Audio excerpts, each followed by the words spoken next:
Welcome everyone. This is the Music and Memory Volunteer Orientation webinar. Thank you so much for your interest in volunteering for music and memory.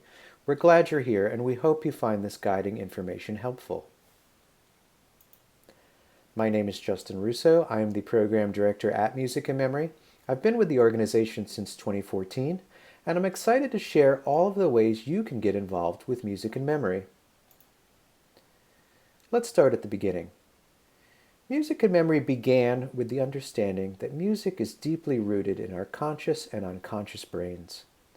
And as powerful as that idea is, it becomes even more important if the functioning of the brain is deteriorating, as it occurs with dementia, Alzheimer's disease, and other types of cognitive loss. But favorite music can awaken the brain, and with it, the rich trove of memories that are associated with familiar songs or beloved pieces. Our approach is simple and effective. We train care professionals how to set up personalized music playlists for those in their care using inexpensive MP3 players. These music favorites, specifically the musical favorites from a person's teenage years, tap deep memories not lost to dementia and can bring listeners back to life, enabling them to feel like themselves again, to converse, socialize, and stay present. In addition to providing staff training, Music and Memory offers ongoing support and resources for certified organizations to help their programs succeed in the long term.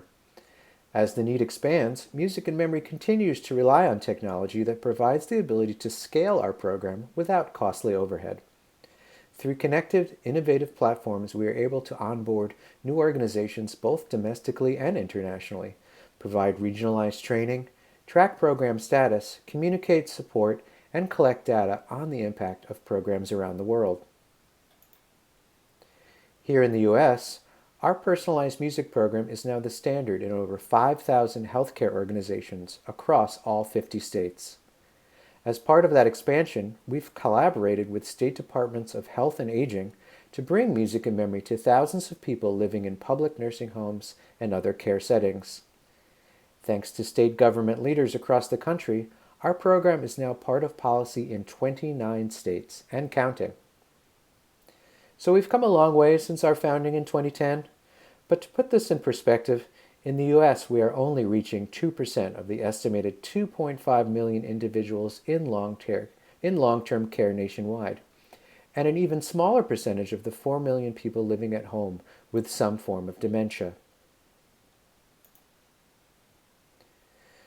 So now we want to show you a short video that demonstrates just how personalized music can activate cognition and bring someone back to themselves. Meet Henry, who suffered from dementia for a decade and barely said a word to anyone until Music and Memory was introduced at his nursing home.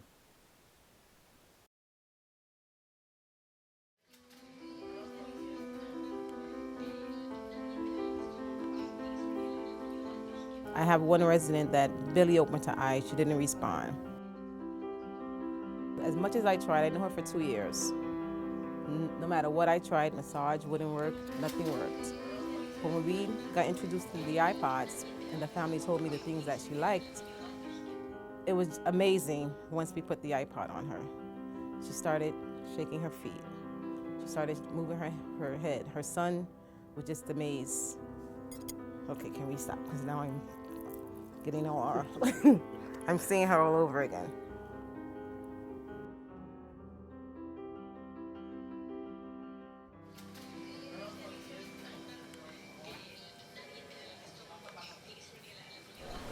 Hi, Papa. Hi, Papa. Huh? How you doing? I'm all right. Fine. Wait. Who am I? I don't know. Wait a minute. I don't know. Okay, it's Cherry. How long has he been in the nursing home? Approximately 10 years. He was having seizures, and my mother couldn't handle him at home. Of course, it affected me greatly because he was always, fun-loving, singing, every occasion he would come out with a song, no matter where he was. I remember as a child, he used to walk us down the street, me and my brother, and he would stop and do Singing in the Rain. He would have us jumping and swinging around poles. he was, he was good. He was always into music, always loved singing, dancing. His name is Henry Dreyer, Uh-huh. and I'm looking more or less for religious music for him Okay. because he enjoys music and he always quoting the Bible. So I'd rather have that for him. We first see Henry inert, maybe depressed, unresponsive, and almost unalive. Henry, Yeah. Henry, Yes, y'all. I found your music. You want your music now? What do you want Okay, me? let's try your music, okay? And then you tell me if it's too loud or not. Then he is given an iPod containing, we know, his favorite music.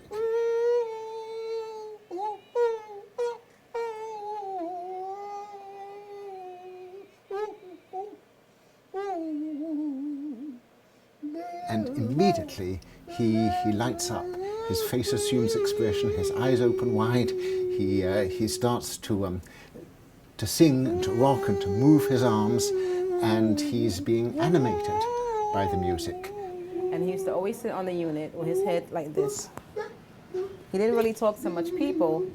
And then when I introduced the music to him, this is his reaction ever since.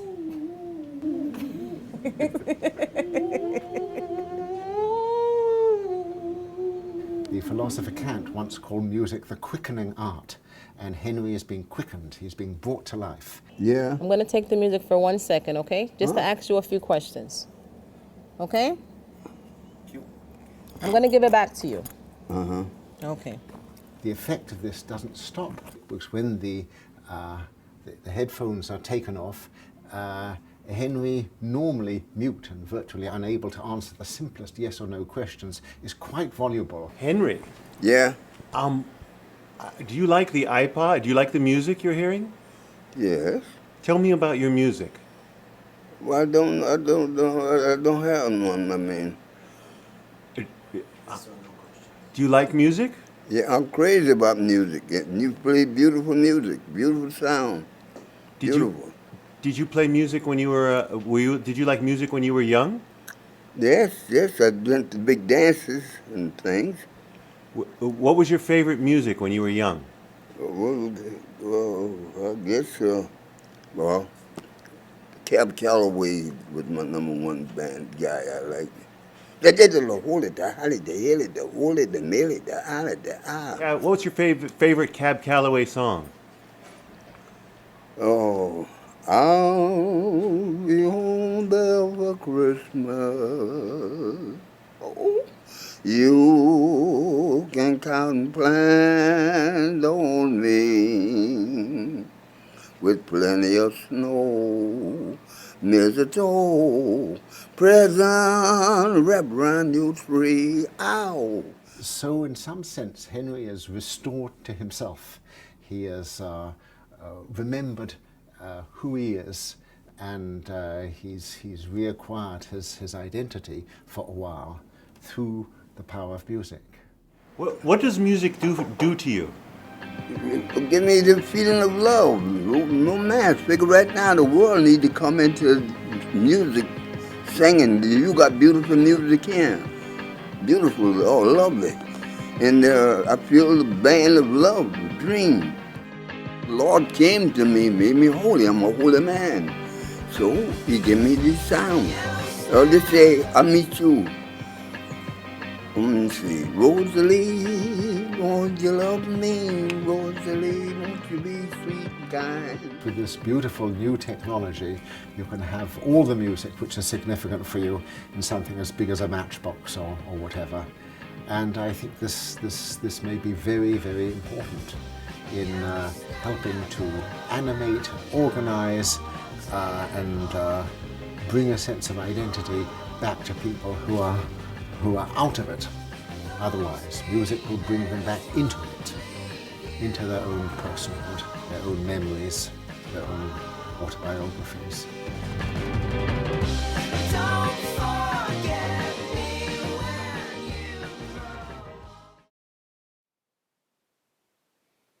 Volunteers can play a vital role at Music in Memory. Since the beginning, champions of our program have advocated and promoted the benefits of personalized music, often bringing news of the Music and Memory program directly to care organizations. Today, thousands of dedicated individuals give their time and energy to help support our network of Music and Memory certified organizations in a number of different ways. If you're passionate about helping people have access to life-affirming music, you can make a difference at Music and Memory. Whatever your interests and skills are, we have a volunteer opportunity that's right for you. Many of our most passionate advocates volunteer their time at local Music and Memory programs, often working alongside staff to maintain equipment, create playlists, and provide personalized music. If you're interested in working directly with those living with Alzheimer's disease, dementia, and other cognitive challenges, this may be a good option for you. Here's how to get started. Your first step in volunteering for a Music and Memory program is locating one that suits your needs. Use our online map of certified locations to find a Music and Memory program in your area. Try to select an organization that has a planned route and is convenient for you to get to regularly, since you may find yourself scheduled to be there on a regular basis. Make sure to tick the box "Open to Volunteers" so you only see the organizations that accept volunteer assistance. Search by zip code to find the closest 50 certified organizations within that range. As you review the results, identify 2 or 3 organizations that are of interest to you and conveniently located, making sure to take note of the contact information for future reference. After you've completed the volunteer orientation webinar, get in touch with the organization at the top of your list. Ask to speak with the staff in charge of their Music and Memory program. Let them know that you want to offer your time and ask them what they need help with. This might include technical work, such as setting up music players, assistance with downloading music, or offering music directly to program participants. Make sure what they need from you aligns with what you're interested in doing. Once you're a team volunteer and comfortable moving forward, request to undergo Music and Memory certification training yourself. The training consists of 2 90-minute live webinars offered monthly. Taking the training will give you a comprehensive skill set for providing personalized music in a healthcare setting. Music and Memory offers unlimited team training as part of certification, so this is free for the organization to offer this for you. Beyond that, it's up to you and the team to discuss how best to take part in helping to provide personalized music at that organization. Roles may vary, but talented and passionate people will always be welcome wherever there is a need. Please feel free to contact us if you have any questions about that process. Otherwise, we'll see you at the Music and Memory Certification webinar. Now, if volunteering for a Music and Memory program directly isn't a good fit for you, don't worry, there are plenty of other ways to support the therapeutic use of personalized music. Is there a nursing home or care organization in your community that hasn't heard of Music and Memory? You can help spread the word by contacting organizations and sharing the benefits of personalized music. Sometimes all it takes is someone to show the way. Please see our guide, Becoming a Music and Memory Ambassador, for key benefits of certification and step-by-step instructions on how to promote music and memory. Fundraising is also a great way to support the use of personalized music, and there are a number of fun and easy ways to be successful. Our guide, Fundraising for Music and Memory, provides tips and best practice for soliciting funds on behalf of music and memory, both online and in your community, including where to start, fundraising platforms that are popular, corporate giving, DIY offline giving ideas, and other ways to give. Now, the funds you raise can go directly to Music and Memory, which relies on donations to continue its mission. Or you can donate directly to a care organization in your area. It all depends on the platform you choose and your interests when you're fundraising. Hosting a donation drive is a great way to support Music and Memory. You can collect gently used music devices for people who need them most, support your local community or a sister community in need, and raise awareness for Music and Memory. You can also collect iTunes gift cards, cables and chargers, and cash donations. This is a wonderful activity for a grade school, high school, or a college community service project, a church, a synagogue, or a mosque community outreach, or a service club program.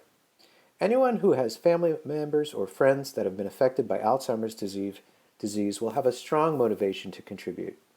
In addition, as more and more people switch their music collections from music players to smartphones, there's a growing supply of secondhand music players. We want to keep these devices out of landfills and put them into the hands of elders who can really benefit from personalized playlists. You'll find everything you need by downloading our free guide, How to Run a Successful Music and Memory Drive. Initiating a music and memory club or chapter within your school creates a unique opportunity for you and your peers to bring personalized music to those who need it most. By creating a club or chapter at your school, you can directly support music and memory certified organizations in your community. A music and memory student chapter provides a consistent volunteer base to music and memory programs throughout the years. As seniors graduate, underclassmen continue the chapter as new freshmen join. Download the Music and Memory High School Student Chapter Kit for more information on how to launch a Music and Memory student club or chapter in your area. Finally, there are always occasions for generosity, and those that look for them profit the most. Music and Memory will gladly accept, in lieu of flowers, cash donations, gifts of stock or bonds, or funds allotted in an estate plan or will, because we know what it means to give during these times. Thank you in advance for your gift. This concludes our volunteer orientation webinar. On behalf of all of us at Music and Memory, thank you for everything that you're doing to keep people living with Alzheimer's and dementia and other cognitive conditions connected to the joy of their favorite music. All of our success is due to passionate individuals like you who believe wholeheartedly in the power of music to help others. Thank you for helping to make a difference. If you have any questions about our process or how to volunteer your time for Music and Memory, we look forward to hearing from you. Please email info@musicandmemory.org. Thank you.